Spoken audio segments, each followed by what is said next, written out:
بسم اللہ الرحمن الرحیم۔ السلام علیکم عزیز طلبہ، اسپرٹ آف اسلام چینل میں ایک بار پھر خوش آمدید۔ آج ہم سندھ بورڈ کی 11ویں جماعت کی اسلامیات کے لیکچرز کے سلسلے میں کتاب میں موجود باب اول کے حصہ بے کے سبق منتخب آیات کا ترجمہ و تشریح کے سلسلے میں سورۃ البقرہ کا تعارف، سورۃ البقرہ کی آیت نمبر 1 سے 7 تک کا ترجمہ اور ان آیات کی تشریح کو سمجھیں گے۔ اس سے پہلے کہ سبق کا آغاز کریں، اگر آپ نے اب تک ہمارا channel spirit of Islam subscribe نہیں کیا تو چینل کو سبسکرائب کر لیجئے اور ساتھ لگے بیل آئیکن کو بھی دبا لیجئے تاکہ آپ کو آئندہ بھی اس طرح کے مزید لیکچرز ملتے رہیں۔ سب سے پہلے چلتے ہیں سورۃ البقرہ کے تعارف کی طرف۔ اس طرح سے اسکرین پر آپ کو نظر آ رہا ہے، کتاب کے اندر سورۃ البقرہ کا تعارف اس طرح بیان کیا گیا ہے کہ لفظ بقرہ کے معنی گائے یا بیل ہیں، یعنی قرآن مجید کی اس سورت کا نام گائے کے نام پر رکھا گیا ہے۔ اس کی وجہ کیا ہے؟ وجہ یہ ہے کہ اس سورت میں بنی اسرائیل کا قصہ بیان کیا گیا ہے جس میں ایک شخص کو قتل کیا گیا تھا اور قاتل کا سراغ نہیں مل سکا، قاتل کا پتہ نہیں چل رہا تھا کہ کس نے اسے قتل کیا ہے۔ جب وارثوں نے حضرت موسیٰ علیہ السلام جو اللہ کے نبی تھے ان کو قاتل کا پتہ لگانے کی درخواست کی تو انہوں نے اللہ تعالیٰ سے دعا مانگی اور انہیں حکم دیا گیا کہ وہ اپنی قوم سے کہیں کہ ایک گائے کو ذبح کرو اور اس کا گوشت مردہ شخص کو لگاؤ، وہ زندہ ہو کر اپنا قاتل بتائے گا۔ چنانچہ اسی طرح کیا گیا۔ اس وجہ سے اس سورت کو گائے کے قصے کی وجہ سے بقرہ کا نام دیا گیا ہے۔ سورت البقرہ قرآن مجید کی سب سے بڑی سورت ہے۔ اس طرح سے 9th کلاس میں آپ پڑھ کر آ چکے ہیں کہ قرآن مجید کی چھوٹے سے چھوٹی سورت سورت الکوثر ہے اور سب سے بڑی سورت 114 سورتوں میں سے سورت البقرہ ہے، جو پہلے پارے سے تیسرے پارے تک چلتی ہے، جو ہجرت کے بعد نازل ہوئی، یعنی مدینے میں نازل ہوئی۔ اس میں 286 آیات اور 40 رکوع ہیں۔ یہاں آیات اور رکوع کے حوالے سے مختلف روایات ہیں۔ 9th کی اسلامیات میں اس کی تعداد کچھ اور ہے اور بعض روایات کے مطابق کچھ اور ہے، لیکن چونکہ فرسٹ ایئر کی اسلامیات کے پیپر کے سلسلے میں جب MCQs آتے ہیں تو ہم نے کتاب کو فالو کرنا ہوگا اور کتاب میں دیے گئے فگر کو ہی لکھا جائے گا۔ اس صورت میں مومنین کی تعریفیں اور کفار کی سازشیں بیان کی گئی ہیں اور منافقین کے مکر و فریب کو واضح کیا گیا ہے، جس کی تفصیلات آگے ہم پڑھیں گے۔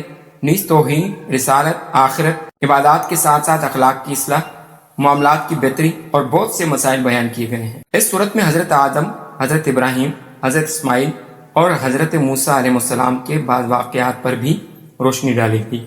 اس صورت کی فضیلت میں سیدنا رسول اللہ صلی اللہ علیہ وآلہ وسلم نے فرمایا کہ اپنے گھروں کو قبرستان نہ بناؤ، جس گھر میں سورۃ البقرہ کی تلاوت کی جاتی ہے شیطان وہاں سے بھاگ جاتا ہے۔ یہ صحیح مسلم کی حدیث نمبر 780 ہے۔ تو چلتے ہیں آیت کے ترجمہ و تشریح کی طرف، جس میں سورۃ البقرہ کی آیت نمبر 1 اور 2 کو بیان کیا گیا ہے۔ پہلے اس آیت کریمہ کی تلاوت کر لیتے ہیں۔ فرمایا الف لام میم ذالک الکتاب لا ریب فیہ ھدی للمتقین۔ اس کے ترجمے میں فرمایا گیا کہ الف لام میم، یہ کتاب یعنی قرآن مجید، اس میں کچھ شک نہیں کہ اللہ کا کلام ہے، پرہیزگاروں کے لیے رہنما ہے۔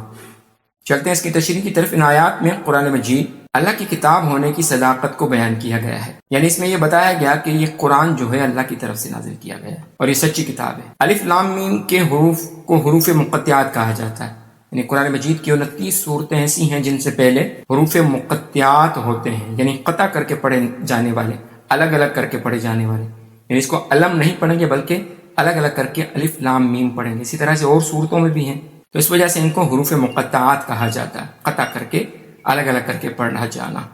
اور ان کا مفہوم حضور اکرم صلی اللہ علیہ وآلہ وسلم نے بیان نہیں فرمایا، یعنی قرآن مجید کی جتنی بھی صورتیں ہیں 29، ان تمام سے پہلے جو حروف مقطعات لکھے گئے ہیں ان کا ترجمہ نہ کسی مفسر نے لکھا نہ کسی نے بیان کیا، کیونکہ اس کا ترجمہ اللہ اور اس کے رسول کے سوا کسی کو معلوم نہیں ہے۔ قرآن مجید کی 2 خصوصیات بیان کی گئی ہیں یہاں پر۔ ایک یہ کہ ہر قسم کے شکوک و شبہات سے پاک ہے، جس طرح فرمایا گیا کہ ذالک الکتاب لا ریب فیہ، اس میں کسی قسم کا کوئی شک نہیں۔ دنیا کی ہر کتاب کی دی گئی تعلیمات کے اندر سے کوئی نہ کوئی شک و شبہ والی بات نکل آتی ہے، لیکن قرآن مجید اللہ کی وہ واحد کتاب ہے جس میں کسی قسم کی غلطی ہونا تو درکنار، اس میں شک کی بھی گنجائش نہیں ہے، یعنی اس میں کوئی شک نہیں کہ قرآن اللہ کا سچا کلام ہے، کیونکہ کوئی بھی اس جیسی کتاب یا اس کی کسی صورت جیسی کوئی صورت پیش نہیں کر سکتا۔ قیامت تک لوگ چاہے لاکھ کوششیں کر لیں لیکن قرآن مجید کی کسی ایک آیت یا ایک صورت جیسا کوئی بنا نہیں سکتا۔ اس طرح قرآن مجید میں آگے یہ بھی بیان کیا گیا کہ فَإِن كُنتُمْ رَيْبٍ مِّمَّا نَزَّلْنَا عَلَىٰ عَبْدِنَا فَأْتُوا بِسُورَةٍ مِّن مِّثْلِهِ، اگر تمہیں یہ شک ہے کہ یہ اللہ کا کلام نہیں ہے تو تم جیسی ایک صورت ہی کوئی بنا کر لے آؤ۔ تو اس لیے اس قرآن جیسا کوئی نہ بنا سکتا ہے نہ بنا سکے گا۔ دوسری خصوصیت یہ ہے کہ قرآن مجید پرہیزگاروں کے لیے ہدایت ہے۔ اس طرح فرمایا گیا ھدی للمتقین، یعنی جو لوگ اپنے آپ کو دنیا میں نافرمانی سے بچاتے ہیں، تقوی اختیار کرتے ہیں، متقی پرہیزگار ہیں اور دائمی کامیابی چاہتے ہیں، قرآن انہیں ہدایت دیتا ہے۔ قرآن مجید میں آگے فرمایا گیا کہ ھدی للناس، یہ تمام لوگوں کے لیے ہدایت ہے، اور یہاں فرمایا گیا کہ یہ ھدی للمتقین ہے، پرہیزگاروں کے لیے ہدایت ہے۔ تو ان دونوں میں فرق یہ ہے کہ عام انسانوں کے لیے قرآن مجید ان کو ہدایت کا راستہ دکھاتا ہے اور پرہیزگاروں کو منزل تک پہنچاتا ہے۔ چلتے ہیں اگلی آیت کی طرف، جس میں آیت نمبر 3، 4، 5 کو پڑھ لیتے ہیں۔ الذین یؤمنون بالغیب ویقیمون الصلاة ومما رزقناہم ینفقون والذین یؤمنون بما انزل الیک وما انزل من قبلک وبالآخرۃ هم یوقنون اولئک علی ھدی من ربہم واولئک هم المفلحون۔ اس کے ترجمے میں فرمایا گیا جو غیب پر ایمان لاتے، اور جس کے ترجمے میں پرہیزگاروں کی خوبیاں بیان کی جا رہی ہیں، جو غیب پر ایمان لاتے اور نماز قائم کرتے ہیں اور جو کچھ ہم نے ان کو عطا کیا ہے اس میں سے خرچ کرتے ہیں، اور جو کتاب اے پیغمبر تم پر نازل ہوئی اور جو کتابیں تم سے پہلے پیغمبروں پر نازل ہوئیں سب پر ایمان لاتے ہیں اور آخرت کا یقین رکھتے ہیں، یہی لوگ اپنے پروردگار کی طرف سے آئی ہوئی ہدایت پر ہیں اور یہی لوگ کامیاب ہیں۔ اس کی تشریح میں فرمایا گیا کہ ان آیات میں متقی لوگوں کی 5 صفات اور ان پر عمل کرنے کی صورت میں کامیابی کی ضمانت دی گئی۔ پچھلی آیت میں جس طرح فرمایا گیا کہ یہ متقین کے لیے ہدایت ہے یہ قرآن، اب ان متقیوں کی 5 صفات بیان کی جا رہی ہیں کہ وہ متقی کون ہوتے ہیں۔ وہ 5 صفات درج ذیل ہیں۔ نمبر 1، ایمان بالغیب، یعنی پرہیزگاروں کی پہلی خصوصیت بتائی گئی کہ پرہیزگار اور نیک لوگ بغیر دلیل اور مشاہدہ کے سیدنا رسول اللہ صلی اللہ علیہ وآلہ وسلم کی ہر بات پر یقین رکھتے ہیں۔ ایمان بالغیب سے مراد اللہ کو نہیں دیکھا، اللہ کے فرشتوں کو نہیں دیکھا، جنت و دوزخ کو نہیں دیکھا، آخرت کو نہیں دیکھا۔ اسی وجہ سے متقی لوگوں کی پہلی صفت یہ ہے کہ اللہ کے رسول کی بتائی ہوئی ہر بات پر بغیر دیکھے یقین رکھتے ہیں۔ دوسری صفت فرمائی گئی متقین کی کہ وہ نماز قائم کرتے ہیں، نماز پورے اہتمام سے مستقل طور پر ادا کرتے ہیں۔ یہ نہیں کہ چند دن پڑھی اور چند دن نہیں پڑھی، کچھ نمازیں پڑھی کچھ چھوڑ دیں، بلکہ مستقل مزاجی کے ساتھ تمام نمازوں کا اہتمام کرتے ہیں۔ تیسری صفت متقین کی بتائی گئی کہ انفاق سے فی سبیل اللہ کرتے ہیں، مطلب یہ کہ اللہ کا دیا ہوا اللہ تعالیٰ کی راہ میں خرچ کرتے ہیں۔ یہاں انفاق سے مراد صرف مال نہیں ہے، بلکہ جو کچھ بھی انہیں دیا گیا ہے، چاہے وہ علم ہو چاہے وہ پیسہ ہو، وہ اللہ کی راہ میں خرچ کرتے ہیں، لوگوں کے استعمال میں خرچ کرتے ہیں۔ یعنی وہ پیسے کو، علم کو اپنے پاس بچا بچا کر نہیں رکھتے، کنجوسی نہیں کرتے، بلکہ لوگوں پر خرچ کرتے۔ چوتھی صفت متقین کی بیان کی گئی کہ آسمانی تعلیم پر ایمان لانا۔ آسمانی تعلیم سے مراد قرآن مجید، پہلے صحیفے اور الہامی کتابوں کو برحق اور اللہ تعالیٰ کا کلام مانتے ہیں۔ اس طرح فرمایا گیا کہ یؤمنون بما انزل، جو ان پر نازل کیا گیا اس پر بھی ایمان رکھتے ہیں، وما انزل من قبلک، اور جو آپ صلی اللہ علیہ وسلم سے پہلے کتابیں نازل کی گئی ان پر وہ ایمان لاتے ہیں۔ یعنی قرآن مجید کے علاوہ توریت، زبور، انجیل پر بھی ایمان لاتے ہیں کہ اللہ کی طرف سے یہ کتابیں نازل ہوئی تھیں۔ یہ اور بات ہے کہ اس کے اندر تبدیلی آج کر دی گئی ہے اور ان کو اللہ کا کلام متقین مانتے ہیں۔ 5ویں نمبر پر فرمایا گیا کہ ان کی صفت یہ کہ آخرت پر وہ ایمان رکھتے ہیں۔ یعنی متقین کی صفات میں سے یہ بھی صفت ہے کہ وہ یہ بھی مانتے ہیں کہ یہ دنیا عارضی اور فانی ہے، ختم ہو جائے گی، ایک دن قبر، تقدیر اور حساب کا سامنا کرنا ہے، پھر جنت یا جہنم کا فیصلہ ہوگا۔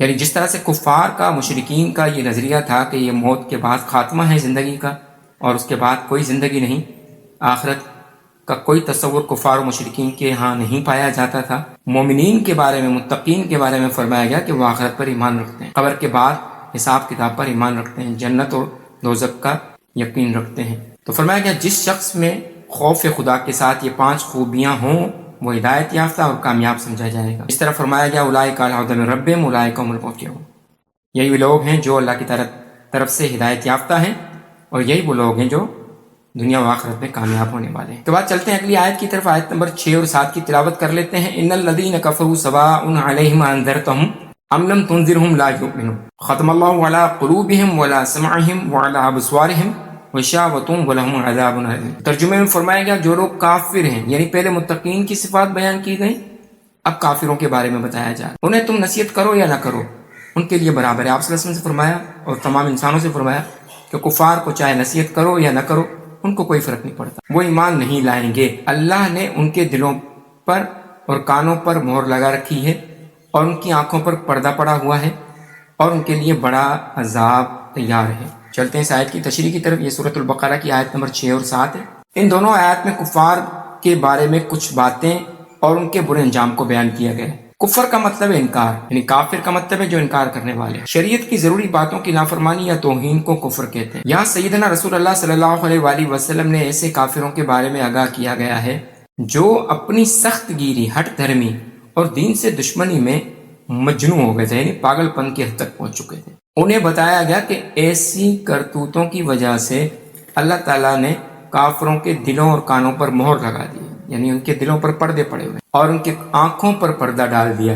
اب وہ ہدایت کے نہیں بلکہ آخرت میں دردناک عذاب کے مستحق ہیں، یعنی ان پر کوئی اثر نہیں ہوگا چاہے آپ انہیں سمجھائیں یا نہ سمجھائیں۔ لیکن چونکہ حجت قائم کرنے کے لیے اللہ کے نبی کے لیے یہ ذمہ داری تھی کہ ان کو تبلیغ کرتے رہیں، لیکن تسلی کے لیے آپ صلی اللہ علیہ وسلم سے فرمایا کہ آپ ان کو چاہے خیر خواہی کے ساتھ دین کی دعوت دیں یا نہ دیں، دونوں باتیں برابر ہیں، وہ سیدھے راستے پر نہیں آئیں۔ یعنی آپ اپنا دعوت دین کی تبلیغ کا کام کرتے رہیں، لیکن ان کی طرف سے مایوس نہ ہوں، کیونکہ ان کے دلوں پر، ان کے کانوں پر، ان کی آنکھوں پر اللہ رب العزت کی طرف سے پردے پڑ گئے ہیں۔ عزیز طلبہ، امید ہے کہ آپ کو آج کا لیکچر پسند آیا ہوگا۔ اگر آپ کو لیکچر پسند آیا تو چینل کو سبسکرائب کر لیجئے اور بیل آئیکن کو بھی دبا لیجئے تاکہ آپ کو آئندہ بھی اس طرح کے مزید لیکچرز ملتے رہیں۔ ملتے ہیں اگلے لیکچر میں، تب تک والسلام علیکم ورحمۃ اللہ وبرکاتہ۔